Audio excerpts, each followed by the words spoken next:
1와 2 좀 더 크게 볼륨 높여 신나게 전화 불러 영상으로 지우지 말고 아무렇게나 춤춰 다음처럼 멀쩡하고 이게 아무 생각하지 마라 말씀에만 집중하길 왜 달리 조이스 인도 everyday keep it up yeah 샬롬. 안녕하세요 여러분. 이 시간 우리 함께 찬양하는 시간인데요.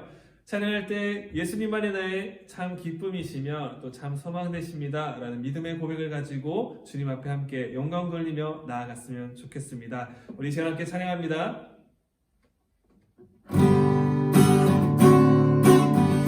슬픈 마음 있는 사람 예수 이름 믿으며 영원토록 변함없는 기쁜 마음 얻으리. 슬픈 마음 있는 사람 예수 이름 믿으며 영원토록 변함없는 기쁜 마음 얻으리. 예수의 이름은 세상의 소망이요. 예수의 이름은 천국의 기쁨일세. 거룩하신 주의 이름 너의 방패 삼아라. 환난 시험 당할 때에 주께 기도드려라. 예수의 이름은 세상의 소망이요. 예수의 이름은 천국의 기쁨일세. 예수의 이름은 세상의 소망이요. 예수의 이름은 천국의 기쁨일세. 존귀하신 주의 이름 우리 기쁨 되도다. 주의 품에 안길 때에 기뻐 찬송 부르리. 예수의 이름은 세상의 소망이요. 예수의 이름은 천국의 기쁨일세. 우리 갈 길 나간 후에 보좌 앞에 나아가 왕의 왕께 경배하며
지금 이 시간은 하나님의 말씀을 함께 합독하는 시간입니다. 오늘 하나님께서 우리에게 주신 말씀은 누가복음 10장 29절에서 37절까지의 말씀입니다. 누가복음 10장 29절에서 37절까지의 말씀 함께 한 목소리로 합독하도록 하겠습니다. 그 사람이 자기를 옳게 보이려고 예수께 여짜오되 그러면 내 이웃이 누구니이까?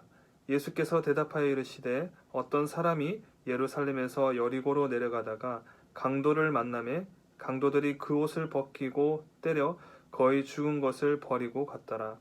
마침 한 제사장이 그 길로 내려가다가 그를 보고 피하여 지나가고 또 이와 같이 한 레위인도 그곳에 이르러 그를 보고 피하여 지나가되 어떤 사마리아 사람은 여행하는 중 거기 이르러 그를 보고 불쌍히 여겨 가까이 가서 기름과 포도주를 그 상처에 붓고 싸매고 자기 짐승에 태워 주막으로 데리고 가서 돌보아 주니라. 그 이튿날 그가 주막 주인에게 데나리온 2를 내어주며 이르되 이 사람을 돌보아 주라. 비용이 더 들면 내가 돌아올 때에 갚으리라 하였으니 내 생각에는 이 세 사람 중에 누가 강도 만난 자의 이웃이 되겠느냐. 이르되 자비를 베푼 자니이다. 예수께서 이르시되 가서 너도 이와 같이 하라 하시니라. 아멘.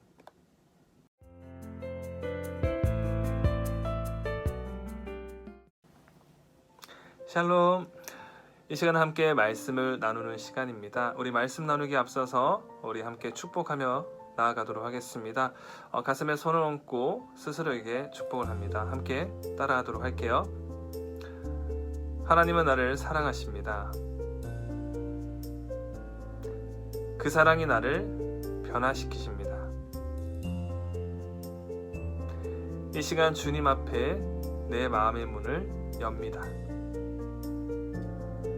나는 절대로 이전과 같지 않을 것입니다. 아멘. 네, 오늘 우리가 함께 나눌 말씀의 제목은 바로 누가 우리의 이웃인가 입니다. 네, 오늘 함께 이 제목을 가지고 말씀을 나누기를 원합니다.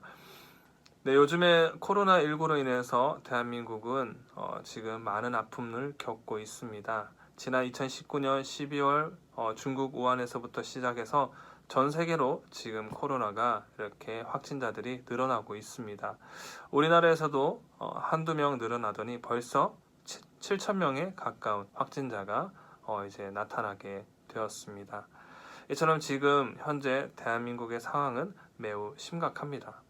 그런데 지금 현재 대한민국은 코로나 확진자뿐만이 아니라 주위에 더 많은 이들이 함께 아파하고 있는데요. 전염성이 강하다 보니까 주위에 있는 많은 사람들이 공동체가 모이는 장소들을 피하라는 문자와 그러한 소식들을 전해 듣습니다. 그로 인해서 늘 사람으로 붐비던 거리들은 이제 비어 있고 조용해졌고 또 이제 시장과 또 수많은 가게들이 텅 비어 있는 모습들을 흔하게 볼 수가 있습니다. 매주일 예배당에서 함께 모여 예배드리던 예배도 지금처럼 이렇게 인터넷으로 드리고 있습니다. 학교의 개학들도 계속해서 늦춰지고 있고 또 학원들도 이제 문을 닫거나 아니면 임시로 그렇게 방학을 하는 경우들도 흔하게 볼 수가 있습니다. 전혀 생각지도 못한 타이밍과 또 상황에 찾아온 코로나로 인해서 많은 사람들이 초조해하고 또 불안해하고 있습니다. 이로 인해서 나타나는 사람들의 반응들 또한 되게 다양한데요. 여러분들은 아마 대중교통을 이용하면서 또 느꼈거나 또 경험하셨던 분들이 있을 거예요. 버스나 지하철을 타고 가면서 아마 마스크를 안 쓴 사람을 보았던 경우들이 있을 건데요. 보통 여러분들은 마스크를 안 본 사람을 보면은 어떤 생각을 하시나요? 네, 물론 아무 생각도 안 할 수 있습니다. 그런데 대부분 사람들은 마스크를 안 쓴 사람을 보이면은 그 사람을 향해서 눈총을 씁니다. 지금 시기가 어느 시기인데 마스크를 안 쓰냐? 라는 식으로 그렇게 눈총을 쏘면서 마스크를 안 쓴 사람을 향해서 그렇게 노려봅니다. 또 대중교통을 이용하면서 버스나 또 지하철 안에 있는 사람 중에 만약에 기침을 심하게 하는 사람이 있으면은 그 기침하는 사람을 바라보며 또 노려보기도 하고, 아니면은 그 사람을 피해서 조금 거리 두는 것을 볼 때가 있었습니다. 제가 실제로 지하철을 타고 이제 주일 예배를 마치고 김계원 전사님, 아동부의 김계원 전사님과 함께 이제 기숙사로 돌아가는 길에 있었던 일인데요. 지하철을 이제 타려고 기다리고 있었어요. 그런데 중국인처럼 보이는 관광객이 저희들한테 다가와서 길을 물었습니다. 이 역으로 가기 위해서는 어디로 가야 되나요? 라고 하면서 그렇게 질문을 했는데, 저는 서울 지리를 잘 모르기 때문에 옆에 있던 김기원 전사님이 아주 자세하게 알려주었어요. 그런데 제 곁에 있던 모르는 두 명의 젊은 사람이 있었습니다. 분명히 같이 지하철을 기다리고 있었는데 저희가 중국인 관광객과 함께 이야기하는 것을 알고 갑자기 거리를 두기 시작했어요. 저희가 이제 중국인과 함께 얘기한다는 것을 이제 보아서 저희와 함께 분명히 곁에 있었는데 저 멀리 간 것을 보았습니다. 실제로 주위에 중국인 유학생이 있는데요. 그 중국인 유학생이 겪었던 일입니다. 그 친구도 교회에 다니는 하나님을 믿는 친구였기 때문에 주일에 교회를 가야 됐었어요. 그래서 이제 또 때마침 늦어서 택시를 불러서 가게 되었는데, 이제 택시를 불렀는데 타려고 하니까 기사님께서 이 친구가 중국인인 것을 알고 승차를 거부했다고 합니다.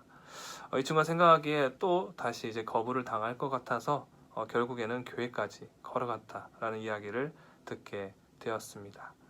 물론 코로나로 인해서 이렇게 서로가 또 이렇게 안 좋은 일들만 있는 것이 아닙니다. 많은 연예인들이, 유명 연예인들이 이제 이 코로나로 인해서 힘들어하는 사람들을 위해 또 많은 돈들을 그렇게 후원하고 또 기부하는 모습들을 볼 수가 있습니다. 뿐만이 아니라 교회들도 어려운 이웃들을 위해서 후원하는 모습들을 볼 수가 있습니다. 그리고 SNS를 통해서 많은 개개인들이 한 사람들이 어려운 이웃들을 위해서, 그리고 특히 요즘에 코로나 확진자가 가장 많은 대구 지역을 위해서 후원하는 모습들을 볼 수가 있습니다. 이처럼 힘든 상황에 사람들의 반응은 제각기입니다. 누군가는 서로를 비난하고 욕하지만 누군가는 또 서로를 위해서 힘쓰는 모습들을 볼 수가 있습니다. 지금의 상황과 같이 우리는 삶 속에서 생각지 못한 고통을, 고난을 맞이할 때가 있습니다. 아니면 혹은 힘든 상황을 겪고 있는 이웃을 만날 때가 있습니다. 그렇다면 여러분들은 이러한 상황에서 어떻게 하시겠어요? 우리의 일상 속에서 너무나도 당연했던 것들이 더 이상 당연하게 느껴지지 않게 되었습니다. 그로 인해서 우리가 누리고 있던 것이 얼마나 소중한지 알게 되었고, 우리가 늘 만나는 이웃들, 교제했던 공동체가 얼마나 소중한지 깨닫게 되었습니다. 이처럼 오늘 함께 나누고 싶은 것은 우리가 그동안 늘 함께 관계했던 이웃, 오늘 말씀을 통해서 우리가 알고 있는 이웃관과 또 성경 말씀을 통해서 예수님께서 우리에게 말씀해 주시는 이웃에 대해서 우리가 함께 비교하며 살펴보기 원합니다. 오늘 성경 본문을 통해서 함께 그것을 알기 원하는데요. 29절의 말씀을 보면은 율법교사가 예수님께 질문을 던집니다. 첫 번째는 29절 이전에 던졌고, 이 질문은, 오늘 본문의 질문은 율법교사가 예수님께 던지는 두 번째 질문이 되겠습니다. 율법교사가 예수님께 질문을 이렇게 던집니다. 그러면 내 이웃이 누구입니까? 30절과 37절은 율법교사의, 오늘 본문의 30절과 37절은 율법교사의 이 질문에 대해서 답하기 위해 예수님께서 우리가 흔히 알고 있는 선한 사마리아 사람의 비유를 통해서 대답하십니다. 그런데 이러한 예수님의 답변은 당시 유대인들 뿐만이 아니라 오늘날 우리가 일반적으로 가지고 있는 이웃에 대한 잘못된 생각을 산산이 깨트리며 우리에게 새로운 이웃관을 갖도록 해줍니다. 당시 유대인들은 누구나 율법에 기록된 대로 이웃사랑에 대한 계명을 잘 알고 있었습니다. 내 이웃을 내 몸과 같이 사랑하라. 하지만 문제는 이웃에 대한 그들의 개념이 매우 한정적이었다는 거예요. 즉 그들은 자기들이 사랑해야 될 이웃의 대상에서 이방인은 제외시켰습니다. 그리고 유대인들 가운데서도 세리와 그리고 창녀와 죄인들은 그 가운데 제외시켰어요. 왜냐하면 죄인들은 비록 혈통적으로는 유대인이라고 할지라도 그들이 부정한 자로 여겨졌기 때문입니다. 그들은 죄인들과 함께 식사하는 것조차 금했다고 성경에서는 이야기하고 있습니다. 그러면 이러한 생각들로 가득 차 있던 율법 교사를 향해 예수님은 누가 진정한 그들의 이웃이라고 말씀하고 계실까요? 예수님께서 30절 이하에 말씀하신 선한 사마리아의 사람의 비유를 보시면 여기에는 한 강도와 그리고 강도가 만난 세 사람이 등장하게 됩니다. 먼저 31절에서 32절 말씀을 보면요. 31절입니다. 마침 한 제사장이 그 길로 내려가다가 그를 보고 피하여 지나가고 또 이와 같이 한 레위인도 그곳에 이르러 그를 보고 피하여 지나가되. 자, 누가 등장하죠? 네, 유대를 대표하는 제사장과 레위인이 등장하게 됩니다. 그런데 이들이 강도 만난 자를 보고 어떻게 했다고 성경은 이야기하고 있죠? 네, 이들은 상처를 입고 쓰러져 신음하는 그 강도 만난 자를 보고 피하여 지나갔습니다. 성경의 말씀 그대로를 이야기하면은 피하여 지나갔다라고 이야기하고 있습니다. 여러분, 당시에 제사장은 어떠한 사람이었습니까? 제사장은 성전에서 제사를 집행했던 사람입니다. 본문의 비유에서 제사장이 강도를 만난 사람을 도와주지 않은 것은 그를 시체로 판단하고 정결법을 어길까봐 도와주지 않았다라는 주장도 있습니다. 그러나 유대 전통에 따르면은 장사를 지내줄 친척이 없는 상태에서 죽은 사람을 매장하는 것은 제사장이라 할지라도 정결법을 이제 어기는 것은 아니었습니다. 그렇기 때문에 이 비유에 나오는 제사장은 종교적인 이유 때문이 아니라 다른 이유, 예를 들어서 강도 만난 자였기 때문에 그 주위에 혹여나 강도가 있지는 않을까 하는 그러한 두려움, 아니면은 다른 이유 때문에 그렇게 강도 만난 자를 보고도 그냥 지나치게 되었습니다. 그렇다면 레위인은 어땠을까요?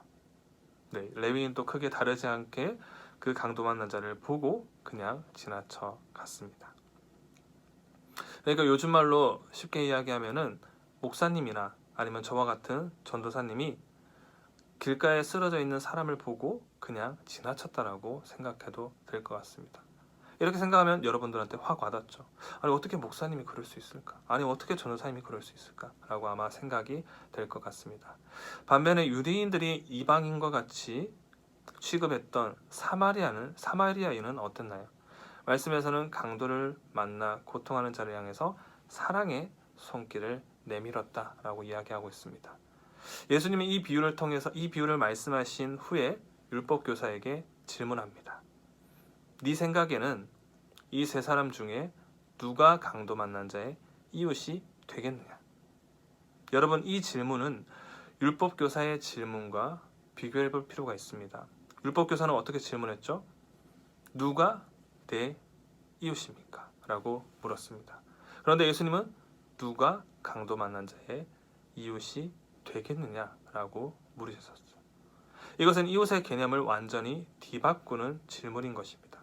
즉, 이웃은 나에게 호감을 갖고 호의를 베푸는 자가 아니라 나의 사랑을 필요로 하는 자라는 것입니다.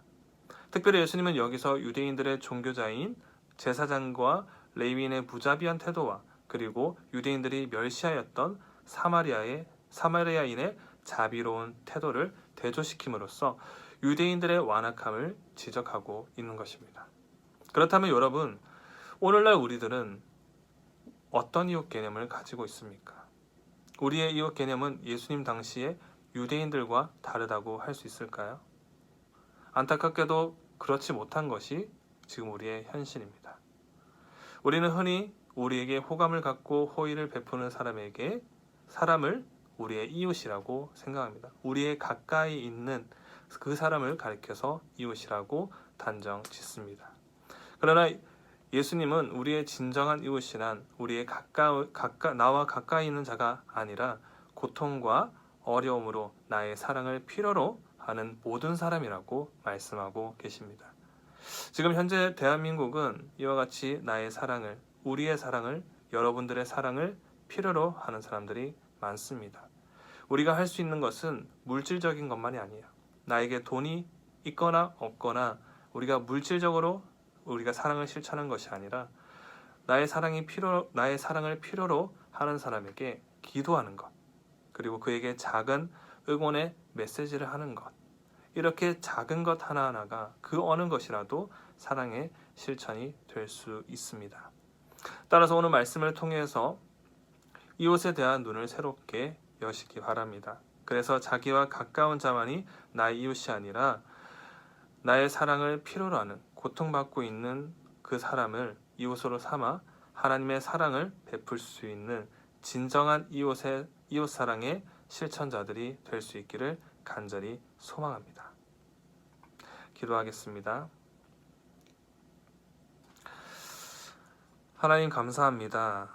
오늘 선한 사마리아 사람의 비유를 통하여서 우리의 이웃은 나의 가까이 있는, 나에게 호의를 베푸며 나에게 항상 칭찬을 하는 사람이 아니라 나의 사랑을 필요로 하는 사람임을 깨닫게 되었습니다. 주님, 눈을 열어서 우리 주위에 나의 사랑을 필요로 하는 사람을 보게 하여 주시옵소서. 그리고 그들에게 사랑의 손길을 내게 하여 주시옵소서. 하나님 또한 지금 현재 대한민국은 코로나로 인해서 많은 이들이 아파하고 있습니다. 환자들 뿐만이 아니라 모든 이들이 함께 아파하고 있습니다. 주님, 그들의 삶 가운데, 우리의 삶 가운데 주님의 손길로 위로하여 주시옵소서. 이 모든 말씀 예수님의 이름으로 기도드립니다. 아멘.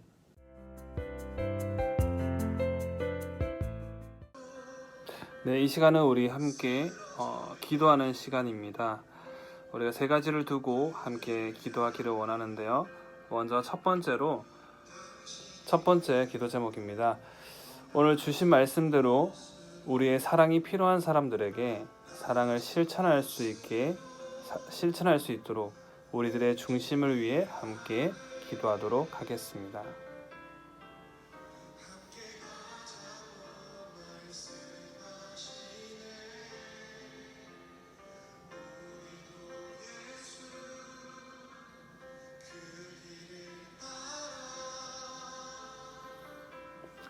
두 번째 기도 제목입니다.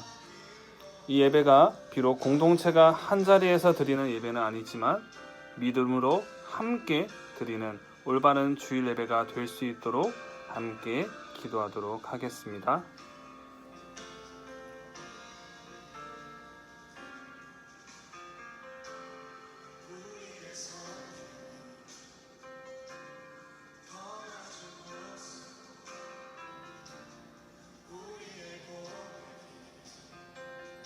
네. 세 번째 기도 제목입니다. 코로나19로 힘들어하고 있는 전 세계가 하루 속히 회복되며 또 최전선에서 뛰고 있는 의료진들에게 큰 위로와 힘을 달라고 함께 기도하도록 하겠습니다. 기도하겠습니다.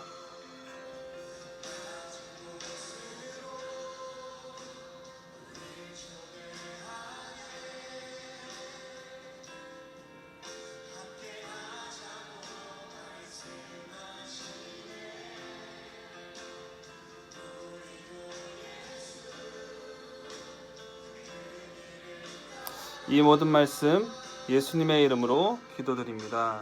아멘. 자, 이 시간 주기도문으로 예배를 마치도록 하겠습니다. 하늘에 계신 우리 아버지, 아버지의 이름을 거룩하게 하시며 아버지의 나라가 오게 하시며 아버지의 뜻이 하늘에서와 같이 땅에서도 이루어지게 하소서. 오늘 우리에게 일용할 양식을 주시고 우리가 우리에게 잘못한 사람을 용서하여 준 것 같이 우리 죄를 용서하여 주시고 우리를 시험에 빠지지 않게 하시고 악에서 구하소서. 나라와 권능과 영광이 영원히 아버지의 것입니다. 아멘.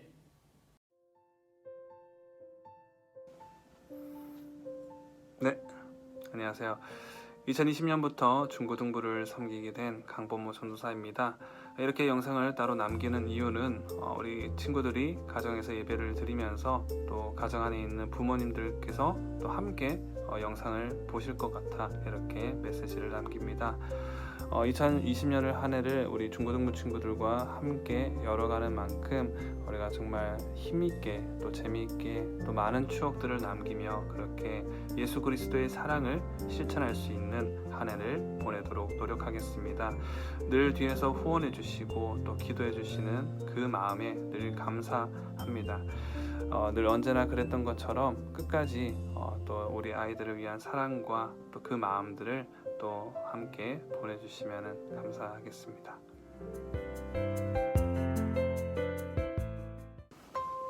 샬롬. 네, 여러분 잘 지내고 계시죠? 네, 이번 시간은 광고 시간입니다. 첫 번째 광고는 바로 예배 안내인데요. 여러분들 예배 시간 몇 시에 드리는지 알고 있나요? 네, 바로 10시에 드려지게 됩니다. 우리가 기존에는 11시에 예배를 드렸었죠. 그런데 우리가 1시간 앞당겨서 10시에 함께 예배를 드리게 되겠습니다. 우리 꼭 시간을 잘 지켜주고요. 내가 부득이하게 10시 시간을 못 지키고 아니면 학원이나 다른 일들이 바빠서 10시에 못 드렸다면 다른 시간대라도 예배를 꼭 드렸으면 좋겠습니다. 그리고 예배를 드릴 때는 우리가 복장 또한 중요하다고 저는 생각이 되어지는데요. 우리가 그냥 잠옷을 입고 예배를 드리는 것이 아니라 정말 옷을 가지런 입고 저희가 매 주일마다 예배당에 나와서 예배를 드리는 것처럼 그렇게 준비해서 예배를 드렸으면 좋겠습니다. 두 번째 광고는 바로 인증샷인데요. 여러분들 예배를 이제 다 드렸더라면은 이제 그 예배 드린 영상을 보면서 제 얼굴이 나온 것이나 아니면 말씀이 나오는 것이나 영상이 나오도록 하고 이제 자기 얼굴을 이렇게 딱 셀카를 찍어 주시면 될 것 같습니다. 셀카가 부담스럽다 그러면은 이렇게 소나트를 이렇게 화면에다가 비추고 사진 이렇게 찍어 주시면 될 것 같아요.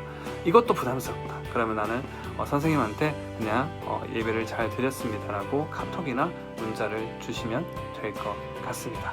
그래서 이렇게 여러분들이 인증샷이나 아니면 이렇게 선생님한테 예배를 드렸다는 것을 보내주면은 이제 전사님이 그걸 보고 여러분들이 또 친구들이 또 예배를 드렸다는 걸 알 수 있으니까 꼭 보내주시면 감사하겠습니다. 그리고 세 번째로 우리 조금 전에도 기도한 것처럼 코로나로 인해서 힘들어하고 있는 이들을 위해서 함께 늘 기도했으면 좋겠습니다. 네 번째는 사순절 광고입니다. 지금 벌써 사순절 두 번째 주일을 맞이하고 있는데요. 우리가 잘 알고 있는 대로 사순절은 예수님께서 우리를 대신해 십자가를 지신 그 고난, 그 순환을 묵상하는 기간입니다. 그런 것처럼 이 사순절 기간을 통해서 예수 그리스도의 사랑을 더욱 느낄 수 있었으면 좋겠습니다. 네, 이런 것처럼 우리가 매 주일마다 함께 모이지는 못하고 있지만은 우리 각자의 삶의 자리에서 우리 함께 늘 교제하고 나눌 수 있는 중고등부가 되었으면 좋겠습니다. 그러면 다 같이 함께 샬롬 하면서 우리 마지막 인사를 하도록 할게요. 하나, 둘, 셋, 샬롬.